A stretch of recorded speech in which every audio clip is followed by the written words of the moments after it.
एक छोटी सरख मुर्गी की कहानी हमें मेहनत और तावन की अहमियत सिखाती है। कहानी में एक दिन एक छोटी सरख मुर्गी ने फैसला किया कि वो अपने लिए मजेदार रोटी बनाएगी। इसके पास एक बीज था जिससे गंदम उगती थी। उसने अपने दोस्तों से मदद मांगी, बतख, बल्ली और कुत्ते से, ताकि वो इसके साथ गंदम बोएं, काटें और फिर उससे रोटी बनाएं।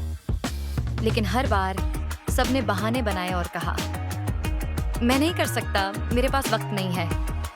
और फिर वो अपने अपने कामों में मसरूफ हो गए। लेकिन इस गांव में एक नन्ही लड़की भी रहती थी जिसका नाम ज़ैनब था। ज़ैनब हमेशा दूसरों की मदद के लिए तैयार रहती थी। जब छोटी सरख मुर्गी ने ज़ैनब से मदद मांगी तो ज़ैनब फौरन तैयार हो गई और कहा, मैं तुम्हारी मदद करूंगी। पहला काम था गंदम को बोना। ज़ैनब और मुर्गी ने मिलकर जमीन को तैयार किया और गंदम के बीज बोए। कुछ दिनों बाद जब गंदम उग आई और काटने का वक्त आया तो ज़ैनब फिर से मुर्गी की मदद करने आई और दोनों ने मिलकर गंदम काटी। फिर गंदम को पीस कर आटा बनाना था। ज़ैनब ने एक दफा फिर अपनी मदद की पेशकश की और दोनों ने मिलकर आटा पीसा। अब वक्त था कि मज़ेदार रोटी तैयार की जाए।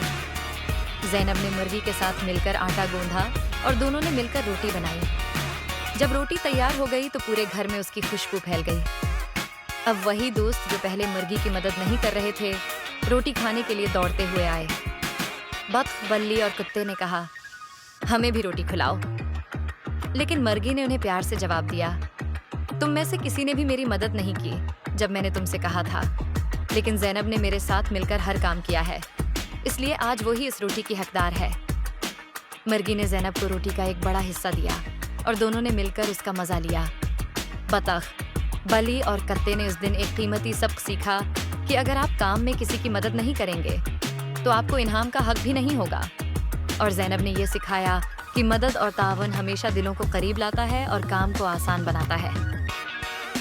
अस्सलामु अलैकुम। अगर आपको हमारी वीडियोस पसंद आएं तो हमारे चैनल द फैमिली वॉल्ट को सब्सक्राइब करें और नई वीडियोस की अपडेट्स के लिए बेल आइकन ज़रूर दबाएं।